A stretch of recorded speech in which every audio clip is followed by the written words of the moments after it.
Today we're going to talk about making a custom Kydex holster press.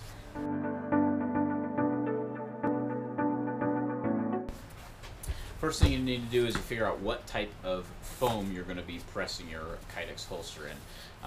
These are the ones that I got. I'll put a link to them in the description below. Even if you have an old exercise mat, you could layer like 3 of those together. Okay, so next thing you're going to want to do is you're going to want to get essentially we're going to make 2 boards that are just a hinge that just pushes everything down. So this is what I started with.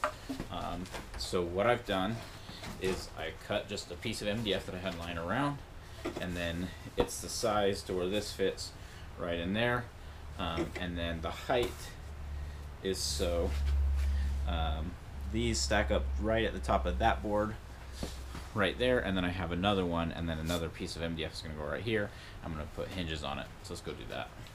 Okay, I like to use gate hinges because they're a little bit stronger, and because we're going to put a lot of clamping pressure on this. The part of the that goes on the gate normally will help make it so you get more equal distribution of pressure and such. For this part, I don't actually want to go into the foam, because if I ever put a gun there and really press into it, then I'm going to be gouging screws into my gun. So I'm using shorter screws. These are the ones I happen to be using. Okay, once you get to this point, you're pretty much done. As far as this padding, you can either hot glue it to the top and to the bottom and then just use it like that.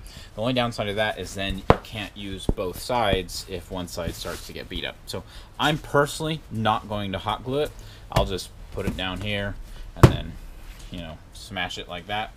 And then you're good to go. And that is how you make a Kydex holster press. Okay guys, if you have any of your thoughts, hints, tips, tricks on Kydex holster presses, please put in the comments below. And as you guessed, I'm going to be putting out a video next week on how to make a custom Kydex holster. Okay guys, thanks for watching. See you next time.